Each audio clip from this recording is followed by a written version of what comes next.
नमस्कार प्यारे बच्चों। ये ग्रीष्मकालीन अवकाश के बाद दोबारा से आपका 1 जुलाई को ये पढ़ाई दोबारा से स्टार्ट हो रही है। तो मैं आपका इंग्लिश का टीचर, ठीक है। तो इंग्लिश में मैंने आपको जो हमारी हनी शकल की बुक है इंग्लिश फर्स्ट की, उसमें सेकंड चैप्टर तक का पूरा कंप्लीट कर दिया था, ठीक है। इसमें आपको मैंने 2 पोएम भी बताई थी, ठीक है, उसको भी मैंने कंप्लीट कर दिया था। तो इसके बाद हमारा ये थर्ड चैप्टर है, लेसन 3, तारोज़ रिवार्ड, यानी तारो एक लड़का है, इसको इनाम दिया गया। तो तारो को क्या इनाम मिला, इसके बारे में एक कहानी है, ठीक है। तो बिफोर यू रीड करके पहले इसको पढ़ लेते हैं। This is a story about A thoughtful and loving son. यह एक ऐसे लड़के की कहानी है जो बहुत विचारशील और बहुत प्यारा है। He works hard to fulfil his parent wishes and get some unexpected help. वह बहुत कड़ी मेहनत करता है अपने माता पिता की इच्छाओं को, और ऐसे ही जो अनिच्छित सहायता करके अपने माता पिता की इच्छाओं को पूर्ण करना चाहता है, ठीक है। तो यहाँ से पढ़ते हैं स्टार्टिंग से।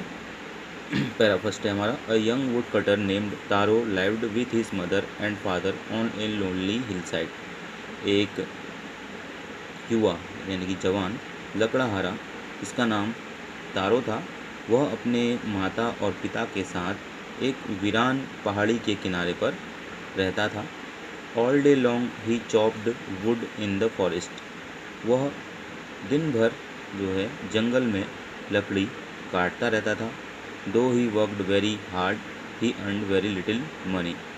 और वह बहुत कड़ी मेहनत किया करता था, लेकिन इसके द्वारा वह बहुत कम पैसा ही कमा पाता था। दिस मेड हिम सैड, और यह उसके दुख का कारण था।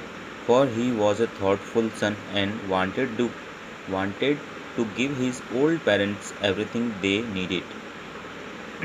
क्योंकि वह बहुत विचारशील लड़का था अपने माता पिता का, वह अपने माता पिता को वह सभी चीज़ें देना चाहता था जिनकी उसके माता पिता को ज़रूरतें थी या ज़रूरत थी। सेकेंड पैरा हमारा। One evening when taro and his parents were sitting in a corner of their हट।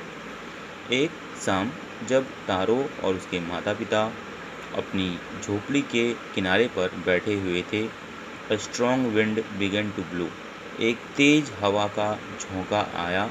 It whistled through the cracks of the hut and everyone felt very cold. तो जो हवा का झोंका था वह तेज आवाज़ के साथ जो झोपड़ी में दरारें थी उनसे होते हुए उनसे गुजरा, जिससे जो सभी लोग थे, तारो और उसके माता पिता, उन्हें बहुत ठंड महसूस हुई। Suddenly Taro's father said. अचानक से जो तारो के पिता थे उन्होंने कहा, I wish I had a cup of sake. मेरी इच्छा है कि मुझे एक कप जो है साके, ये एक जापान का प्रिय जो है पेय पदार्थ है जिसे साके बोलते हैं, ठीक है, वह मुझे काश मुझे वह मिल पाता। इट वुड वार्म मी, जो मुझे गर्म करता, and do my old heart good, और जो मेरे पुराने दिल को भी स्वस्थ या अच्छा रखता। ऐसी जो है उसके बूढ़े पिता ने इच्छा करी। This made Taro sadder than ever, for the heart warming drink called sake was very expensive. तो यह बात सुनकर तारो को बहुत दुख हुआ, क्योंकि जो वह दिल को गर्म करने वाला जो पेय पदार्थ था जिसे साके कहते हैं, वह बहुत ही महंगा था। How do I earn more money, और फिर वह सोचने लगता है कि मैं और ज़्यादा पैसे कैसे कमाऊं। ही आस्क्ड हिमसेल्फ, उसने स्वयं अपने से यह कहा। How do I get a little sake for my poor old father.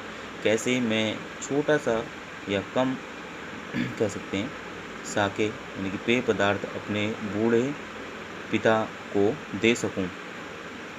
He decided to work harder than before, और उसके बाद वह निर्णय करता है कि वो और ज़्यादा कड़ी मेहनत करेगा।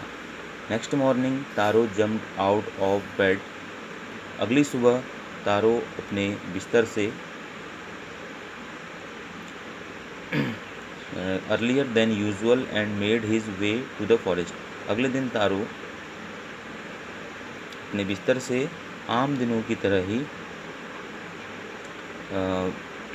उठता है और जंगल को रास्ता लगता है।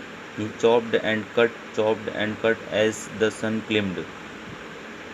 वह लगातार पेड़ों या लकड़ियों को काटता है और लगातार काटते रहता है जब तक कि सूरज सर के ऊपर नहीं आ जाता। As soon he was so warm that he had to take off his jacket. तो उसके बाद जब सूरज उसके सर पे आ जाता है, ठीक ऊपर आ जाता है, तो उसे बहुत गर्मी लगती है, तो वह अपने जो जैकेट होती है जो उसने पहनी होती है उसको उतार देता है। हिज माउथ वॉज ड्राई, और उसका जो मुंह होता है वह सूख जाता है। And his face was wet with sweat, और उसका जो चेहरा होता है वह पसीने से गीला हो जाता है। माई पुअर ओल्ड फादर ही थॉट। वह सोचता है कि मेरे गरीब बूढ़े पिता ऐसा सोचता है। If only he was as warm as I, कि काश उन्हें मैं जो यह साके पिला सकता।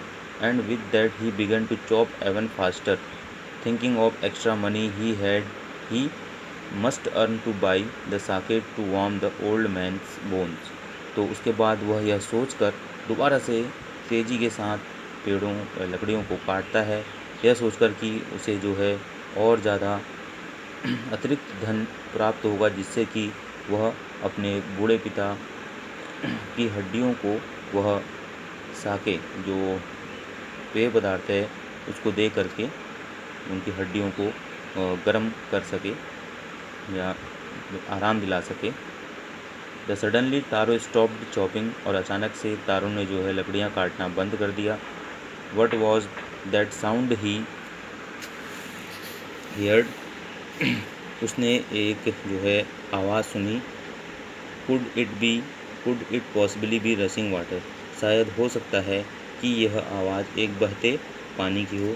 तारो could not remember ever seeing or hearing a rushing stream in that part of the forest.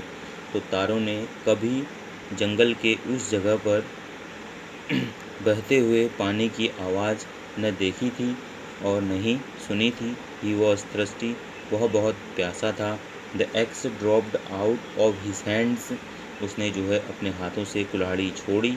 And he run in the direction of the sound, और वह जिस तरफ से आवाज़ आ रही थी बहते हुए पानी की, उस ओर दौड़ पड़ा। ठीक है। Taro saw a beautiful little waterfall hidden behind the rock. Taro ने देखा कि पहाड़ी के पीछे एक खूबसूरत जो है झरना बह रहा है। Kneeling at a place where the water float quietly, वह घुटनों के बल बैठ गया जहाँ से पानी शांत तरीके से बह रहा था। He cupped a little in his hand, उसने जो है चुल्लू भर पानी अपने हाथों में लिया। And put it to his lips, और अपने होंठों से लगाया। वॉज इट वाटर, क्या वह पानी था? और वॉज इट साके, या वह साके था जो प्रिय पेय पदार्थ था। He tested it again and again, वह उसे लगातार पानी को चखता रहा। And always it was the delicious sake instead of cold water, और लगातार जब वह उस पानी को चखता रहा तो उसे अनुभव हुआ कि वह जो है साधारण या ठंडा पानी नहीं है, बल्कि स्वादिष्ट साके है, जो सबसे महंगा पेय पदार्थ था उस समय। ठीक है, तो इसके बाद का जो है हम अगली वीडियो में पढ़ेंगे। इसके बाद आगे की जो स्टोरी है इस चैप्टर की हमारी। ठीक है।